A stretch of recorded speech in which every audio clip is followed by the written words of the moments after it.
Bonjour à toutes et à tous. Merci de prendre votre temps aujourd'hui pour suivre cette masterclass sur la formalisation et réglementation des fintech en RDC, qui est un sujet fort intéressant. Donc pour ma part, je suis Landry Djempe, je suis associé du cabinet Innogence Consulting. Donc pour la petite histoire, Innogence est un cabinet d'études et de conseils en stratégie d'entreprise. Le cabinet est basé aujourd'hui à Paris, avec des bureaux à Abidjan, à Kinshasa et une équipe à Abuja. Et on accompagne au fait nos clients dans la définition et l'implémentation de stratégies de développement sur le continent africain.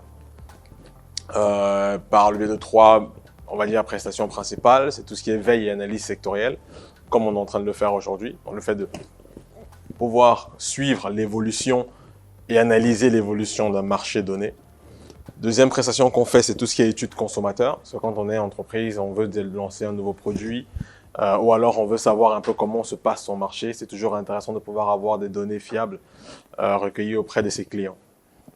Troisième chose, c'est du conseil en stratégie opérationnelle. Là, pour le coup, on accompagne nos clients pour le coup à mettre en place des stratégies de développement, des stratégies d'optimisation sur les marchés sur lesquels ils sont. Donc, nos travaux couvrent, aujourd'hui, on a fait des travaux sur à peu près 26 pays sur le continent. Je crois d'ailleurs qu'on est en train d'initier le 27e pays actuellement, donc on va avoir fait la moitié de l'Afrique en un peu moins de 6 ans.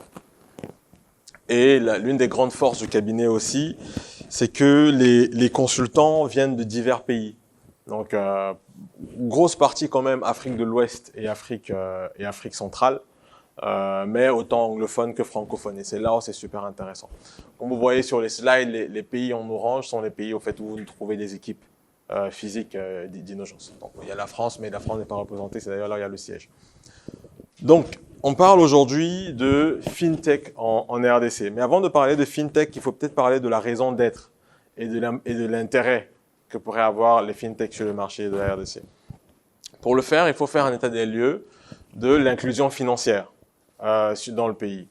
Donc, la RDC est un pays, comme on le sait, je pense tous, qui compte 15 banques commerciales, 21 IMF et 71 coopératives de crédit et d'épargne.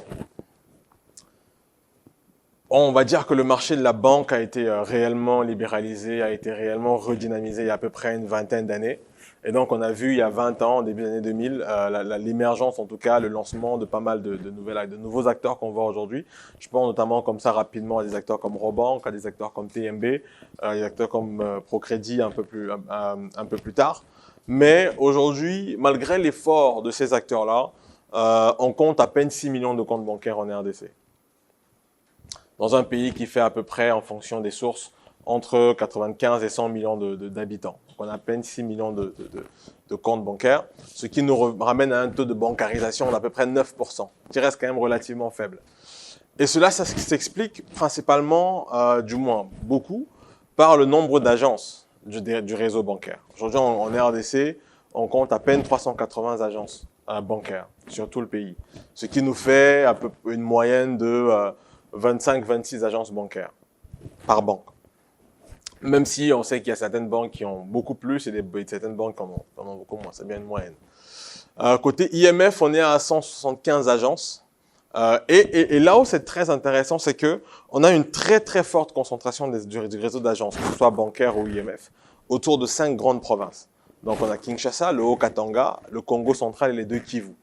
Bon, c'est là aussi il y a une forte concentration de la population, mais néanmoins, au-delà de ces zones-là, c'est très difficile de pouvoir trouver une agence soit bancaire, soit d'IMF.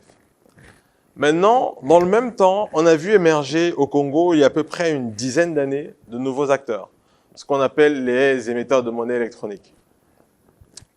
La particularité du Congo, ce qui est vrai d'ailleurs dans beaucoup de pays, c'est que ces émetteurs de monnaie électronique sont principalement des opérateurs télécoms. Et qu'est-ce qu'ils ont fait? Ils ont fait un constat simple, ils se sont rendus compte que de par leur activité de distribution de crédit téléphonique, déjà quasiment la moitié de la population avait des téléphones. Donc je pense que si on regarde aujourd'hui, que ce soit ici, que ce soit en ligne, tout le monde ou presque a un téléphone dans sa poche. Donc les télécoms avaient un outil, un terminal qui était dans les mains et les poches d'au moins un membre de chaque famille dans le pays. Dans le même temps, ils avaient construit un réseau de distribution de crédit téléphonique qui était répandu sur tout le territoire. Même dans les endroits où les télécoms ne sont pas, au fin fond de toutes les provinces de RDC, vous allez trouver quelqu'un qui vend du airtime, qui vend du crédit téléphonique. Et donc, ils se sont dit, on va permettre aux gens de pouvoir, depuis leur téléphone, faire des transactions financières, mais surtout, vont permettre de pouvoir faire des dépôts sur leur compte et faire des retraits sur la base des canaux de distribution que nous avons déjà, les petits revendeurs de crédit téléphonique. Et donc, on a vu comme ça émerger le mobile money en 2007 au Kenya et en 2012, les premières licences en RDC. Aujourd'hui, 10 ans plus tard, donc en 2 fois moins de temps que les banques, ils sont à 14 millions de clients. Un peu plus de 2 fois plus que les banques. Taux de pénétration de monnaie électronique, 14,4%. Ensuite, on est quand même à 33 000 points de distribution de mobile money dans le pays. Ça veut dire qu'on a quasiment 100 fois plus. Pour chaque agence bancaire, on a à peu près 100 points de distribution de mobile money. Ce qui explique grandement en partie l'adoption et le fort développement de l'activité de monnaie électronique dans le pays. Donc, on a un réseau de distribution mobile money qui est beaucoup plus dense, 100 fois plus de points, à peu près, bien sûr, que le réseau bancaire, qui nous permet aujourd'hui de pouvoir avoir 2 fois plus de clients. Ça démontre ainsi les limites du modèle traditionnel, le modèle bancaire. Aujourd'hui, en RDC, quand on regarde les chiffres de la Banque mondiale, on se rend compte que le taux d'accès au compte dans une institution financière est de 26%. Mais c'est grandement porté, comme on a pu le voir, par les acteurs, par les opérateurs télécoms, notamment par le biais de leurs filiales d'émissions de monnaie électronique. Aujourd'hui, en RDC, 80% de la population est à plus de 2 heures d'une agence bancaire. 80%. Ça s'explique facilement. Quand je vous ai montré la slide précédente, je vous ai dit 80% des agences sont concentrées dans 5 provinces. Mais la réalité, c'est que quand vous venez à Kinshasa, par exemple, quand vous allez à Maluku, c'est difficile de trouver une agence bancaire à Maluku. Et pourtant, on est à Kinshasa. Ça veut dire qu'on doit traverser toute la ville pour venir probablement vers Njili, trouver les dernières agences. Et par contre, ces personnes-là sont comptées à Kinshasa. Ça veut dire que, et pourtant, quand vous allez à Maluku, vous allez avoir des agents Airtel Money, Orange Money, M-Pesa, AfriMoney. Quand vous allez à l'intérieur du pays, je sais pas, Chopo, Maniema, là où vous avez l'Équateur, où vous avez un peu de mal à trouver des agences, là vous allez trouver des agents mobile money. Mais par contre, les agences bancaires, les IMF, n'y sont pas toujours. Après, ça s'explique. Aujourd'hui, construire une agence bancaire coûte excessivement cher. On parle de sommes entre 150 et 200 000 $. En plus, on est dans un pays où le manque d'infrastructures fait que, notamment énergétique, informatique aussi, fait que tout, construire et maintenir une agence coûte excessivement cher pour une banque. Donc, elle est obligée de rationaliser son réseau et de l'implémenter dans des zones à forte affluence, mais aussi où il y a un pouvoir d'achat qui rendrait l'opération viable. C'est pour ça qu'on a un réseau tel que celui-là. Mais comme je dis, dans le même temps, le modèle des opérateurs télécoms qui se base quasi exclusivement sur le digital, permet en tout cas de pouvoir déployer rapidement des services sans grand besoin de grands moyens, au fait. Et donc, ça pousse forcément à réfléchir. Et là où les opérateurs télécoms ont commencé il y a 15 ans à distribuer des services de mobile money, on a vu émerger aussi sur le continent des fintechs qui proposent soit des services au-dessus des wallets des opérateurs télécoms, soit eux-mêmes proposer des services de wallet directement aux clients, en se basant aussi sur les canaux de distribution des opérateurs télécoms pour permettre de faire le dépôt et le retrait sur leur wallet. Et donc, c'est là où on se rend compte que les canaux numériques sont probablement le vecteur qui va faciliter et accélérer le taux d'inclusion financière en RDC et dans l'Afrique au sens large. Maintenant, la question est de savoir, dans tout ça, comment, parce que le constat qu'on fait là, nous ne sommes pas les seuls à le faire. Les autorités aussi le font. Les organisations, les organismes en tout cas chargés de réguler le secteur font ce constat-là. Et vu qu'ils font le constat, ils ont commencé à structurer le secteur pour accompagner cette dynamique. Et c'est là où on rentre dans les différentes licences et les différents types de licences qu'offre la Banque centrale pour exercer en tant que fintech. La Banque centrale aujourd'hui offre une pléiade de licences. J'en ai listé 5, il y en a beaucoup plus. Mais j'ai listé 5 qui vont, on va dire, nous parler à nous directement aujourd'hui. Il y a 2 qui nous parlent un peu moins, mais qui pourraient nous parler, et je vais expliquer pourquoi plus tard. Il y a les banques commerciales, on les connaît toutes, grandes banques avec des gros bâtiments et tout, où il faut de mémoire 50 millions de dollars de capital minimum pour monter une banque, ce qui n'est pas accessible à toutes les startups. Deuxième licence d'intérêt très importante, c'est l'IMF et Copec, qui sont aussi considérés comme des établissements de crédit. Dans les 2 premiers groupes sont considérés comme des établissements de crédit, parce que c'est des entités qui peuvent offrir du crédit aujourd'hui à leurs clients. Les IMF sont structurés en 3 catégories, on pourrait rentrer dans les détails au besoin. Mais là où ça commence à devenir intéressant, et c'est là où notre focus va être aujourd'hui, c'est sur les messageries financières, les prestataires de services connexes et les émetteurs de monnaie électronique. Il faut savoir qu'au sens de la Banque centrale du Congo, les prestataires de services connexes sont les agrégateurs, les centres de personnalisation de cartes, les fournisseurs des canaux d'acquisition, les éditeurs de logiciels et solutions numériques et les gestionnaires de plateformes de e-commerce. Donc c'est uniquement dans ce cadre-là qu'on peut avoir une licence de prestataire de services connexes. Donc c'est très important de pouvoir garder cela à l'esprit. Donc il est quand même important de savoir quels sont, comment en tout cas comment est-ce que la Banque centrale définit chacun de ces acteurs-là. On va prendre un peu de temps quand même pour le regarder. Donc au sein de la Banque centrale, l'agrégateur c'est la personne morale, prestataire de services techniques de paiement qui offre des services de paiement et des solutions d'institutions financières dans le cadre des services de paiement. Le prestataire de services connexes est une entité qui fournit sur une base continue des activités essentielles pour des opérateurs d'un système monétique. Services d'acceptation web, ces services permettant le transfert de valeurs monétaires par le site web d'un fournisseur de biens ou d'un prestataire de services. Un établissement de monnaie électronique est une personne morale relevant de la catégorie de société financière au sens des articles 2 et 3 de la loi numéro 3 de 2002. Ces activités se limitent à l'émission de monnaie électronique, la mise à disposition du public de monnaie électronique et la gestion de monnaie électronique. Et la messagerie financière, c'est une personne morale de droit congolais, autre que les établissements de crédit, qui effectuent en l'état, à titre de profession habituelle, sans déplacement physique des fonds du donneur d'ordre, des opérations de transfert. En fait, ce qui est intéressant, c'est que chacun des mots de la Banque centrale est intéressant et est important. Cette définition permet de cadrer et de borner et limiter quel est le périmètre dans lequel peut exercer l'acteur requérant la licence donnée.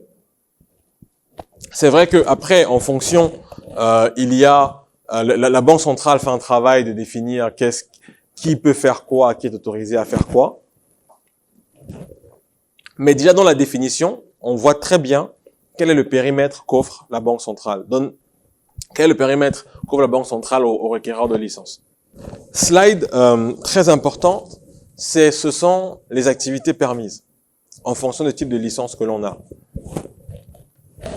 Les banques, on va dire, c'est un peu les acteurs qui peuvent plus ou moins tout faire. Vous êtes une banque, vous pouvez prendre des dépôts, du crédit, faire des transferts nationaux, internationaux, et émettre de la monnaie électronique. De par votre licence, vous pouvez émettre de la monnaie électronique en tant que banque. Vous devez informer la banque centrale quand vous lancez un type de produit, notamment de l'émission de monnaie électronique. Je pense par exemple à Helico ou à PPL. Mais vous avez dans votre agrément bancaire l'autorisation de le faire. Les messageries financières, on en a deux catégories. Il y a la catégorie A qui sont les messageries financières, comme on l'a dit précédemment, ils font juste, comme on dit, de la messagerie. Donc il n'y a pas de déplacement de fonds, comme c'était marqué dans la définition. Et ils font juste de l'écriture finalement. Deux catégories. Catégorie A, transferts nationaux, uniquement dans le cadre local. Et catégorie B, là, on peut faire du cross-country, international. Pour donner Donc, c'est un peu ça. Les IMF, on a trois catégories. On a des catégories d'IMF, première catégorie, où on fait uniquement du crédit. Deuxième catégorie, on fait du dépôt et du crédit, mais il faut avoir une autorisation pour prendre des dépôts. Et généralement, c'est les dépôts des personnes qui ont souscrit au crédit. Et la troisième catégorie d'IMF, c'est les IMF, on va dire, qui font du dépôt, du crédit, ils font un peu, on va dire un peu tout. Les coopératives font du dépôt et du crédit. Et en dernière catégorie, on a les émetteurs de monnaie électronique qui font uniquement les deux, l'émission de monnaie électronique. Ce qui est intéressant, c'est que les IMF peuvent faire de l'émission de monnaie électronique. Et c'est dommage parce que dans très peu de pays, finalement, on voit des fintechs utiliser cette possibilité quand les IMF d'émettre de la monnaie électronique pour notamment lancer des wallets. Si vous allez dans des pays comme le Nigeria, beaucoup de fintechs ont des partenariats avec des IMF pour lancer leur wallet. Il y a même des fintechs au Nigeria qui rachètent des IMF pour leur donner le droit de pouvoir émettre de la monnaie électronique et donc lancer des wallets. Mais c'est quelque chose qu'on a encore du mal à voir émerger dans les pays francophones notamment. Souvent peut-être faute de maîtrise du moins faute de manque de connaissances. Oui? Émission e-money, c'est émission de monnaie électronique. E-money, c'est monnaie électronique. Au fait, Orange Money, c'est de la monnaie électronique. M-Pesa, c'est de la monnaie électronique. Donc, ça veut dire qu'aujourd'hui, la monnaie électronique, c'est quoi? C'est, je reçois du cash et je crée une valeur électronique pour ce cash-là. Quand vous allez, par exemple, chez le revendeur, l'agent M-Pesa, vous lui donnez $10, il vous crédite $10 sur votre wallet M-Pesa, par exemple. C'est ça le e-money, electronic money.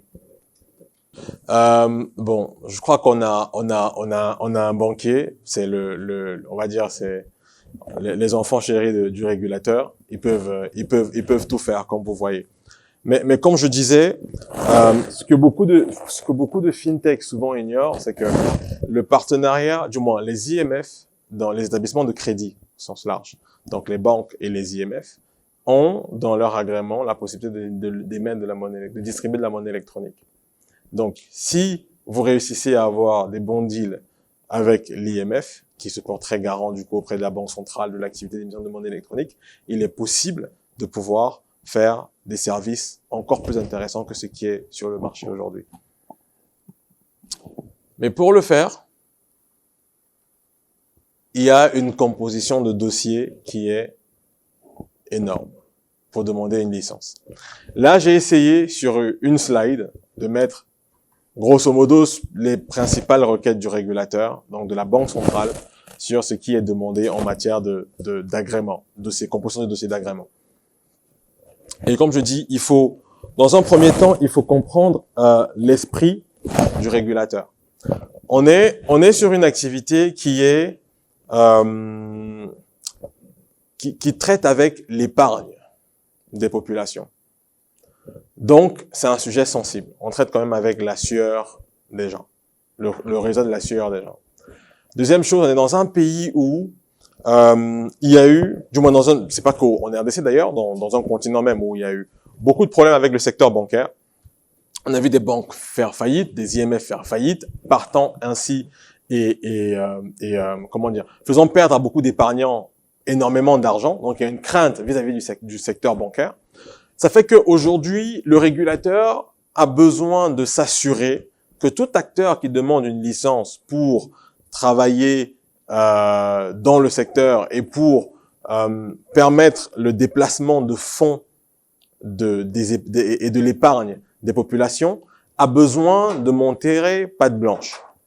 Et donc, du coup, le régulateur va demander un certain nombre d'informations pour s'assurer que l'acteur qui requiert la licence a les compétences, a les ressources, a les capacités nécessaires pour pouvoir exercer l'activité qu'il demande à exercer.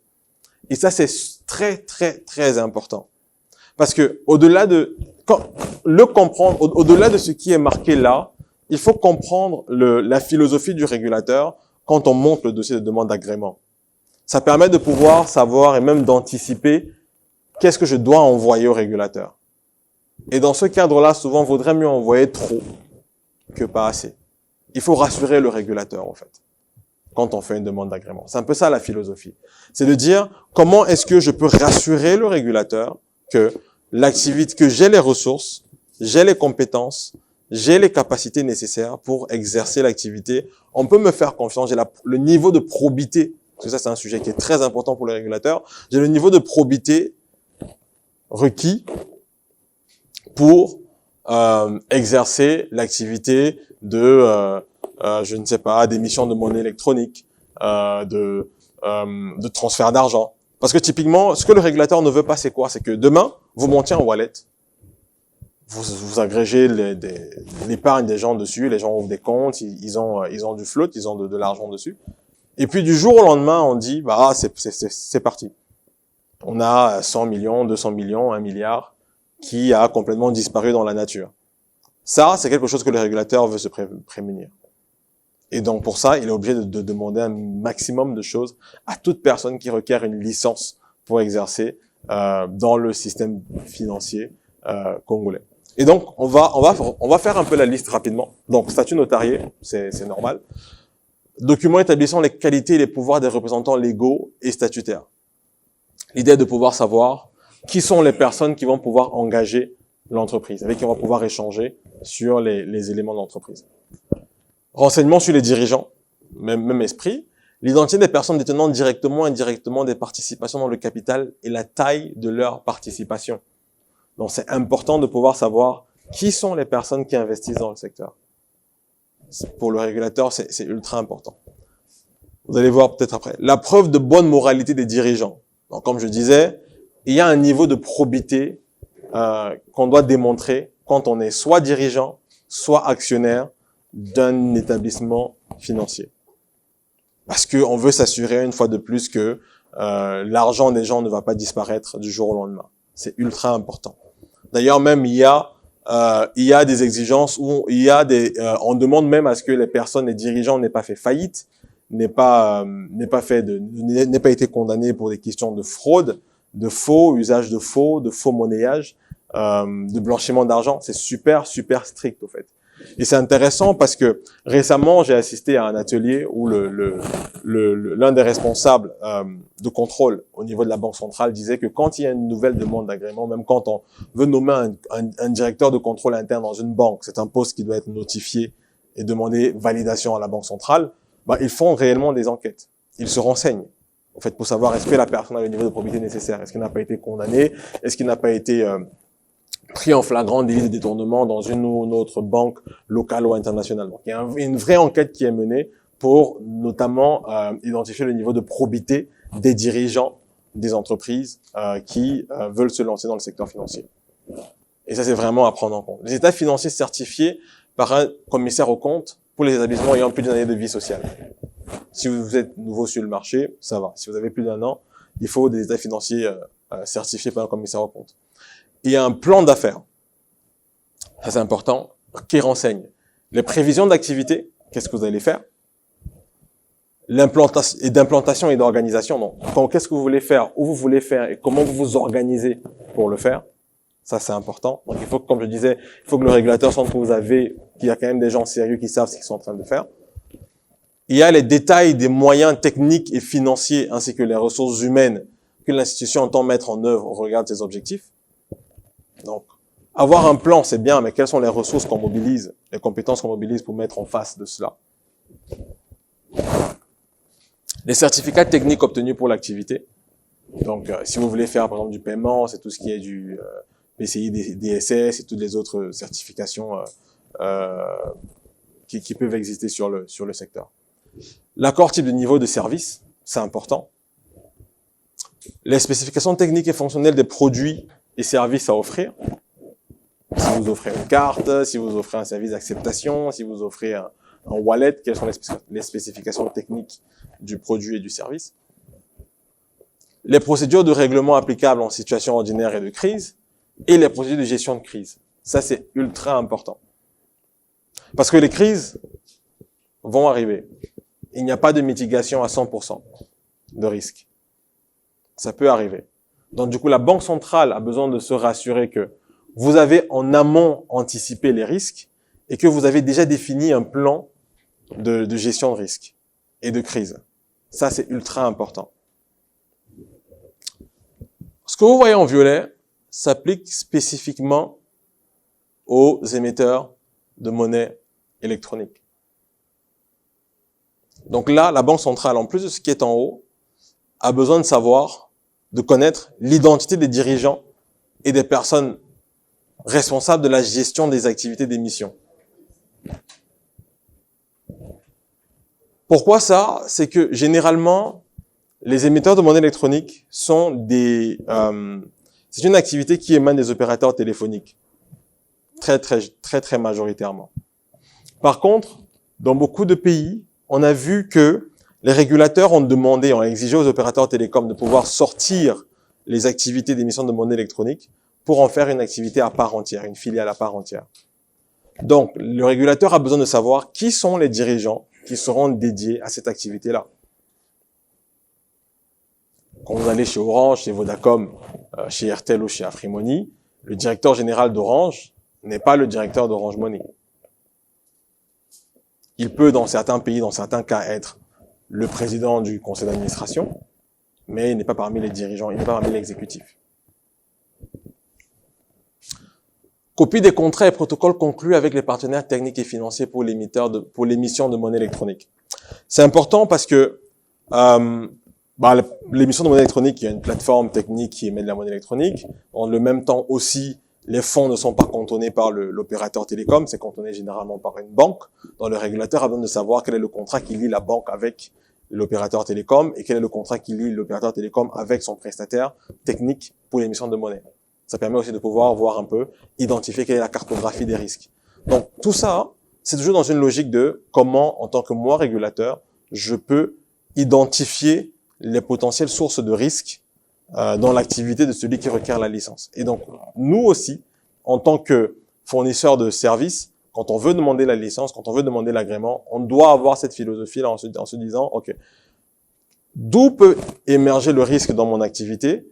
Comment est-ce que je le mitige et comment est-ce que je présente au régulateur que j'identifie bien mes potentielles sources de risque et que j'ai les bonnes approches pour mitiger ce risque-là.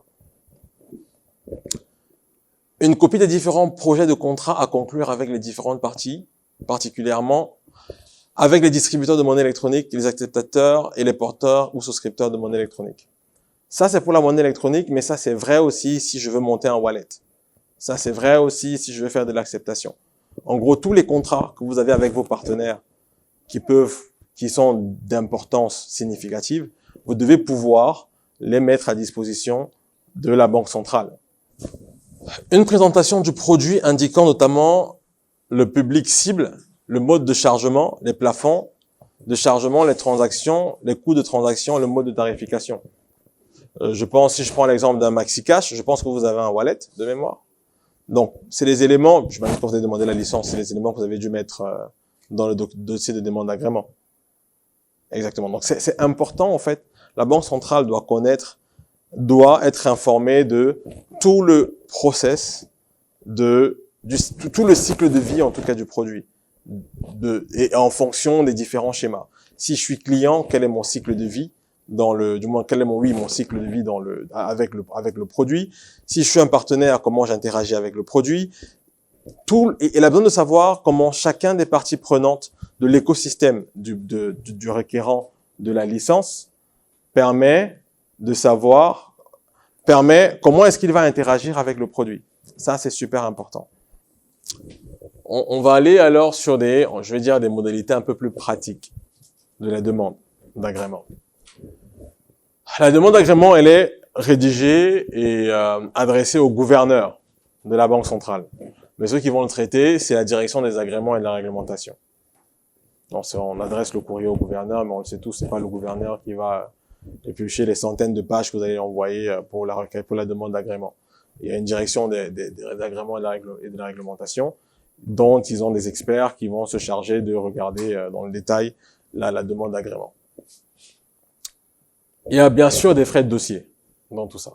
Il y a des gens qu'on mobilise, donc il y a des frais de dossier qui, aujourd'hui, sont de l'ordre de 500 000 francs pour les frais de dossier. Et frais d'autorisation, donc si la décision est favorable, il y a des frais de 2 millions de francs congolais. Aujourd'hui, quand on est émetteur de monnaie électronique, c'est l'un des seuls statuts aujourd'hui, à part les banques et les IMF, où il y a un minimum de capital requis. Et là, pour l'émetteur de monnaie électronique, on est sur 2,5 millions de dollars. Donc, effectivement, il n'y a quasiment que les opérateurs télécoms qui peuvent se permettre de mettre 2,5 millions en tant que capital minimum sur une activité d'émission de monnaie électronique. Mais comme je dis, il y a des moyens, il y a des partenariats à faire avec des acteurs type IMF, avec des acteurs comme des banques, pour aussi faire de l'émission de monnaie électronique.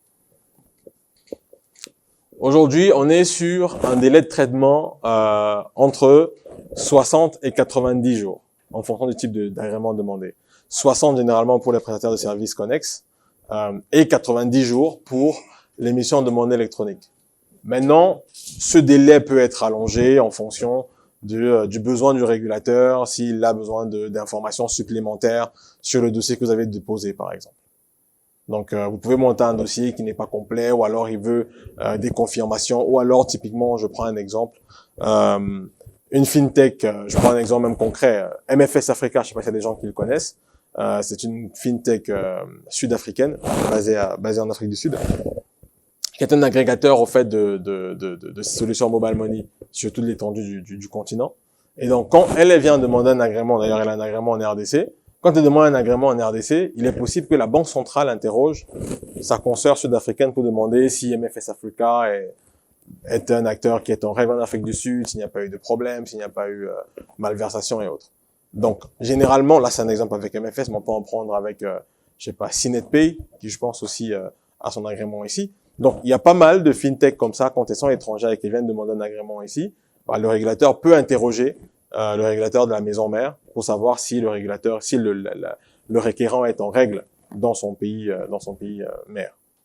Donc ça c'est vrai en RDC, mais c'est vrai partout ailleurs. Hein. Quand vous allez demander une licence en Angleterre, c'est pareil, ils vont interroger le régulateur de votre siège. Donc l'agrément généralement est constaté par inscription de l'institution sur la liste des établissements de monnaie électronique ou celle de prestataires de services connexes tenus par la Banque centrale. Donc, si vous allez aujourd'hui sur le site de la Banque centrale, vous avez la liste de tous les émetteurs de monnaie électronique et de tous les prestataires de services connexes qui sont énumérés. D'ailleurs, même des messageries financières aussi. Donc, on peut quand même féliciter la Banque centrale pour cela. Il y a deux règles particulières qui s'appliquent à la messagerie financière. C'est pour la demande d'agrément, ils doivent payer des frais de dossier qui représentent 3% de la caution. Et la caution, généralement, est payée sur avis favorable. Pour la catégorie A, elle est de 5 000 $, la catégorie B, elle est de 10 000 $. Et les frais d'agrément, c'est 20% de la caution. Donc après, vous pouvez faire can do the math. Vous pouvez faire le calcul. Typiquement, on est sur une catégorie A de frais d'agrément de 150 $, et catégorie B 300 $. Et des frais d'agrément à 1000 $ catégorie A et c'est quoi 2000 $ catégorie B. Donc c'est à peu près ça les tarifs à payer. Il y a encore, on va dire, exigences pratiques ou opérationnelles qu'impose la Banque centrale. quand on a à traiter quand on a à demander une licence. C'est le reporting et la communication. Donc, la Banque centrale, comme je dis, pour elle, elle doit surveiller que tous les acteurs qu'elle autorise à exercer sur le marché soient sérieux, soient réglo. Elle doit suivre, au fait, les flux financiers dans le pays. Et donc, pour cela, elle exige, au fait, à tous les acteurs de faire un reporting périodique. En fonction du statut, ça peut être, généralement, c'est mensuel. Et on demande d'avoir des statistiques en volume et en valeur. Donc, le nombre de transactions et le volume de transactions en dollars ou en francs congolais qui transitent par le biais des plateformes et par le biais des requérants de licence. Elle a besoin de savoir aussi, non pas que les transactions qui ont réussi, mais les transactions qui ont échoué.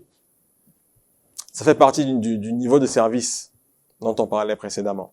Donc, on doit savoir, OK, sur X opérateurs, quel est le nombre de transactions qui ont réussi, quel est le nombre de transactions qui ont échoué. Et si on atteint un niveau d'échec très élevé, bah, il y a besoin d'interroger l'opérateur sur qu'est-ce qui se passe, pourquoi on a autant d'échecs, et rectifier le tir. Les données relatives à la fraude, c'est super important, parce que quand on monte des produits, on sait tous qu'il y a des personnes qui, en face, essaient de jouer avec le système pour pouvoir faire des fraudes. Donc, il faut pouvoir montrer que on suit la fraude et on fait du reporting sur la fraude. Les changements, d'informations sur les changements techniques éventuels. Donc, si vous changez de prestataire technique, si vous changez même l'architecture IT de façon sérieuse, vous avez besoin d'informer le régulateur parce que ça va engendrer mécaniquement des risques nouveaux. Donc, elle a besoin de savoir qu'est-ce qui se passe et quels sont les potentiels risques qui peuvent émerger sur l'activité d'un acteur, d'un opérateur qu'elle a laissé intervenir sur le système. Et toute autre information que la banque estime nécessaire. Autre chose, ce sont les incidents. La Banque centrale impose que, dans un délai de 2 jours, tout incident soit notifié auprès de ses services. Tout incident soit notifié auprès de ses services. Et, dans un délai de 5 jours, l'opérateur doit transmettre à la Banque centrale un rapport détaillé de l'incident et des procédures mises en place pour pouvoir mitiger les conséquences de l'incident. Donc, c'est très important. Ça peut être un downtime sur la plateforme, un temps où la plateforme ne fonctionne pas, par exemple. Parce que ça peut arriver. On peut avoir un problème Par exemple, si vous voulez faire de la maintenance de la plateforme et vous allez l'arrêter, vous devez notifier à la Banque centrale. Si, par exemple, votre plateforme, pour X ou Y raison, a un problème informatique, vous avez un problème avec vos serveurs et donc, du coup, ça arrête, vous devez notifier ça à la Banque centrale. Donc, notifier à la Banque centrale l'incident, notifier à la Banque centrale les conséquences de l'incident et notifier comment vous avez procédé et comment vous comptez procéder pour pouvoir retourner en live. Donc, ça peut être différents incidents. Ça peut même être des incidents physiques. Je dis n'importe quoi. Vous avez une banque, par exemple, qui se fait braquer, et l'argent est pris. Vous avez un agent qui se fait braquer, et on emporte, je sais pas moi, 20 000, 30 000, 40 000 $. Donc, il faut notifier cela à la Banque centrale. Donc, il y a un autre sujet qui est la question de l'interopérabilité en RDC, qui est un sujet qui a été introduit par les instructions 42 et réaffirmé par 43, qui demande au fait à ce que les plateformes et réseaux monétiques puissent communiquer ensemble. Je crois que c'est ça qui a permis en gros à l'émergence de plateformes comme Mosolo. Et en tout cas, il y a une volonté du régulateur de faire converger faire parler les différents systèmes, mais aussi à partager les données. Et c'est un sujet que je trouve malheureusement qui n'est pas assez exploité et assez poussé, parce que la dernière fois lors du salon du e-commerce, on a parlé d'open banking, et on est clairement dans ces sujets-là. Au-delà de l'interopérabilité, c'est surtout de pouvoir donner accès à des tiers, à des données de clients, chose qui est clairement stipulée dans l'article 42 et 43, mais dont très peu d'acteurs s'en sont encore pris la mesure de ces dispositions-là.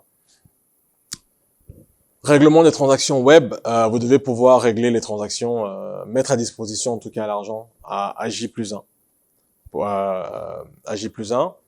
Et une fois de plus, comme je disais, sur la gestion courante de l'opérateur, doit être confié à au moins 2 personnes. Toujours une question de bonne moralité et de bonne réputation. Parce que le régulateur a besoin de s'assurer que les personnes qui vont gérer des établissements, des opérateurs dans le système financier soient des personnes qui font preuve en tout cas de bonne probité, de bonne moralité et qui ne sont pas des personnes condamnées pour faux, usage de faux et j'en passe. On va terminer avec une dernière slide qui est sur un benchmark pays. Donc, on pourrait croire que la RDC est en retard sur beaucoup de choses. La vérité, c'est que avec les instructions 42 et 43, elle a quand même essayé de rattraper un grand retard qu'elle avait sur certains pays autour. Bon, il y a beaucoup de choses qui restent encore à faire. Hein. Il y a pas mal de choses qui restent à faire. Mais en tout cas, on se rend compte que dans beaucoup de pays, même ceux qu'on penserait les plus avancés, je pense notamment au Kenya, à Tanzanie, Ghana, on va dire, pour les fintech, on a 3 grandes, il y a des sous-catégories. On aurait pu remplir la slide, voire même 2. Mais les 3 grandes licences, c'est les émetteurs de monnaie électronique, la messagerie financière et les prestataires de services de paiement. Bon, en RDC, ce qu'on appelle prestataires de services connexes, je l'ai mis ici. Généralement. Bon, c'est généralement des services, on va dire, de paiement. En gros, comme on a pu le voir au début. Maintenant, ce qui est intéressant, c'est que quand vous regardez dans certains pays, je pense notamment au Nigeria, vous avez la possibilité d'avoir un switch privé qui n'est pas de l'ordre, qui n'est pas initiative de la Banque centrale. Comme ici, je crois le switch MultiPay, par exemple, qui est quand même une initiative qui a été initiée en grande partie poussée par le régulateur. Au Nigeria, aujourd'hui, vous avez nombre d'opérateurs indépendants qui ont des switches. Le plus gros d'entre eux étant InterSwitch, mais vous avez pas mal d'acteurs en fait qui font du switching et processing de transactions dans le pays. Un type de licence qui existe au Rwanda qui est super intéressant, c'est service d'initiation et d'agrégation de paiement. Pour ceux qui suivent un peu l'écosystème paiement et notamment tout ce qui est open banking, notamment en Europe, ils ont ce qu'ils appellent la DSP2, la directive sur les services de paiement. En fait, typiquement, ça permet à un acteur tiers d'initier un paiement sur un compte. Je vais donner un exemple très simple. Vous êtes une fintech, demain, vous pouvez initier un paiement sur un compte Robank, juste en vous connectant à l'API. Donc, vous n'allez plus sur votre application Robank pour payer. Vous pouvez avoir un compte chez, quel est le nom de la fintech que je vais donner sans frustrer les autres? Je vais dire CongoPay. Je pense qu'il n'y a pas de CongoPay. Vous allez sur CongoPay, typiquement, et vous pouvez mettre en place des prélèvements automatiques pour payer un abonnement, par exemple. Et ça va initier automatiquement les paiements sur votre compte Robank. Donc, c'est des choses, au fait, qui sont aujourd'hui possibles au Rwanda, mais qui ne sont pas encore possibles ici. Et c'est des choses qui sont possibles. Moi, c'est arrivé il y a quelques années maintenant en Europe, la DSP2, ça doit faire une bonne dizaine d'années. Et aujourd'hui, en tout cas, on voit timidement, ça arrive, parce que quand on lit entre les lignes, notamment des instructions 42 et 43, ça devrait être possible. Maintenant, c'est aux acteurs de pouvoir se saisir des directives pour pouvoir le faire. Donc, on voit que, comme je disais, le Rwanda, si vous voulez, ils ont les 3 principales types de licences, comme je disais, émetteurs de monnaie électronique, messagerie financière et prestataires de services de paiement.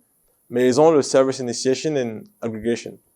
Payment Service Initiation and Aggregation, donc service d'initiation et d'agrégation de paiement.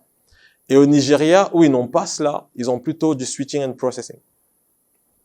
Et c'est ça qui le rend super intéressant. Donc on voit que dans différents pays, il y a des dynamiques en tout cas complètement différentes. Ce qui explique cela aussi, c'est que le Rwanda, c'est l'un des pays au fait qui est le plus avancé, à mon humble avis, sur la question de la réglementation des services digitaux, services financiers digitaux. C'est l'un des seuls pays avec peut-être le Kenya qui ont une sandbox, un bac à sable réglementaire fourni par le régulateur. Au Kenya, c'est uniquement sur tout ce qui est marché de capitaux, donc les fintechs qui s'adressent au secteur des marchés de capitaux. Mais au Rwanda, c'est surtout d'activité de fintech. Ça vous permet de pouvoir lancer votre produit sans demander d'agrément pendant un certain temps dans un périmètre maîtrisé pour tester votre produit et ensuite pouvoir, si vous voyez qu'il y a traction, ensuite pouvoir aller demander l'agrément. Ça permet à ce que même vous pouvez tester votre produit, avoir de l'attraction, lever des fonds nécessaires pour pouvoir demander l'agrément derrière. C'est ça qui est super intéressant. Au Nigeria, par contre, pourquoi ils ont ça? C'est que le Nigeria, c'est vraiment un marché où le mobile money n'a pas encore percé. Ce n'est que maintenant qu'on donne les premières licences de mobile money aux opérateurs télécoms. Mais c'est un pays où on a un taux de bancarisation qui est quasiment à 60%. Pour mémoire, pour rappel, en RDC, on a 9%. Pour la majeure partie des pays d'Afrique francophone, on est en dessous des 20%. Eux, ils sont à plus de 50, voire quasiment à 60. Donc, c'est un marché qui est vraiment, on dirait, bank-led, qui est vraiment porté par le secteur bancaire. Et donc, du coup, ils avaient ce besoin-là d'avoir des outils nécessaires à faciliter le marché bancaire. C'est l'un des premiers pays au monde où on avait le transfert instantané. Donc moi, je me rappelle toujours d'Américains qui arrivaient à Lagos et quand ils voyaient à quel point faire un virement était rapide et instantané, ils se demandaient mais comment ils pouvaient faire dans un pays comme celui-là. Mais c'est parce que c'est un pays qui a de tout temps poussé à l'innovation dans le secteur bancaire. Il y a beaucoup de choses à faire encore là-bas, certes, mais en tout cas, c'est une avancée relativement intéressante. Donc, en résumé, aujourd'hui, pourquoi l'importance des fintech en RDC? C'est qu'on est quand même dans un pays où le niveau d'inclusion financière par les acteurs traditionnels est très faible. Donc, on a un secteur bancaire qui a, on va dire, à peu près une vingtaine d'années, qui aujourd'hui, on a dans le paysage à peu près une quinzaine de banques commerciales qui ont à peine 6 millions de clients et 280 agences bancaires. Et le résultat de ça, c'est que vous avez plus de 80% de la population qui doit faire plus de 2 heures de transport, de trajet pour aller à la première agence bancaire, ce qui n'est pas normal. Dans le même temps, il y a une dizaine d'années, on a vu émerger sur le marché des acteurs appelés des émetteurs de monnaie électronique. Donc, c'est ce qu'on appelle M-Pesa, Orange Money, Airtel Money, Afrimoney, qui, en l'espace de 10 ans, ont réussi à avoir 14 millions de clients. 33 000 agences, points de distribution. Donc, quasiment 10 fois le réseau de distribution bancaire et 2,5 fois le nombre de clients bancaires en 2 fois moins de temps. Pourquoi? Parce que ils ont une approche qui est beaucoup plus légère, beaucoup plus agile. Ils ont construit sur un réseau de distribution de airtime qui avait déjà pénétré tout l'ensemble du territoire national et ils ont pu leverager cela pour pouvoir aller rapidement. Donc, on a vu émerger, en tout cas, on s'est rendu compte de l'importance du digital et comment le digital pouvait faciliter la démocratisation des comptes bancaires. Et donc, le régulateur aussi l'a constaté et a essayé d'organiser le secteur. Donc, comme je le disais tantôt, il y a plusieurs types de licences qui existent en RDC, mais là, j'en ai mis 5 qui sont d'importance majeure pour nous. Donc, il y a les banques, et les IMF et COPEC, qui sont ce qu'on appelle comme généralement les établissements de crédit. Ensuite, il y a les licences qui sont, on va dire, les plus proches des fintech, qui sont les messageries financières, prestataires de services connexes et émetteurs de monnaie électronique. Les prestataires de services connexes sont listés ici, donc c'est principalement des services autour de la question du paiement. Donc c'est de l'agrégation, c'est les cartes, c'est de l'acceptation sur Internet. Là, on a la définition des différents prestataires en fonction de la vision de la Banque centrale. Mais ce qui est intéressant à regarder, ce sont les activités permises par la Banque centrale pour chacun des opérateurs. Donc, on se rend compte que là où les banques peuvent tout faire, dépôt, crédit, transfert, nationaux, internationaux, émission de monnaie électronique, tout le reste, c'est un peu, chacun peut faire à peu près une, deux choses, grand maximum. Les émetteurs de monnaie électronique peuvent faire uniquement de l'émission de monnaie électronique. Les IMF, c'est du crédit principalement, un peu de dépôt et l'émission de monnaie électronique aussi. Après, les messageries financières, c'est uniquement des jeux d'écriture d'un point A à un point B, entre un point A et un point B, sans bouger de l'argent physiquement. Comme j'ai dit, composition du dossier d'agrément, c'est une liste. Là, j'ai mis les principales informations requises. La liste est beaucoup plus longue. L'idée, comme je disais, à comprendre derrière la philosophie et l'esprit du régulateur, c'est vous voulez lancer une activité, vous allez toucher à l'épargne des populations. J'ai besoin de savoir que vous avez les capacités, vous avez les ressources, vous avez les compétences nécessaires à pouvoir exercer l'activité que vous dites vouloir exercer. Vous avez le niveau de probité aussi, parce qu'il faut pas on doit s'assurer que les gens qui veulent le faire ne soient pas condamnés, ne soient pas des adeptes du faux usage de faux, du faux monnayage. Donc, il faut pouvoir rassurer le régulateur que les personnes qui vont diriger, qui vont piloter, qui vont gérer et ont les compétences, ont la bonne probité, on a les ressources nécessaires à l'organisation pour. Et il faut pouvoir l'informer du type de produit, les spécifications techniques des produits qu'on va pouvoir faire, on va pouvoir proposer. Donc, la demande d'agrément, elle est adressée au gouverneur et traitée par la direction des agréments et de la réglementation. Le dossier, les frais de dossier, 500 000 francs congolais, les frais d'autorisation, 2 millions. Le besoin de gestion, le besoin de justifier un capital minimum réglementairement et uniquement pour les EME à un montant de 2,5 millions de dollars. Délai de traitement, on est entre 60 et 90 jours en fonction de l'agrément demandé, mais ça peut aller bien sûr au-delà en fonction d'informations complémentaires requises par la Banque centrale, que ce soit auprès du requérant ou alors auprès d'une banque centrale sœur pour une fintech qui viendrait de l'étranger. L'agrément, généralement, l'agrément est notifié sur la liste des établissements de monnaie électronique ou de PSC tenus par la Banque centrale. Spécifiquement pour les messageries financières, on a des frais d'agrément, de demande d'agrément de 3% de la caution. On a le montant des cautions qui est juste stipulé là. 5 000 $ pour les catégories A. Catégorie A, pour rappel, c'est transferts nationaux. Catégorie B, transferts internationaux, 10 000 $. Et les frais d'agrément, 20%. Donc, exigence de reporting pour la Banque centrale sur les transactions, sur les échecs, sur les incidents et la façon de mitiger les incidents. Interopérabilité imposée par la Banque centrale. Règlement des transactions sur le web à J+1, soit 48 heures, et gestion par au moins 2 personnes qui justifient d'une bonne probité. La RDC n'est pas un cas isolé. Les 3 principales licences, c'est une pratique commune sur le continent, comme on peut le voir. Après, il y a des spécificités, typiquement des pays comme le Rwanda qui ont des licences, des agréments spécifiques sur l'initiation et l'agrégation de paiement, et le Nigeria sur tout ce qui est switching and processing. Voilà.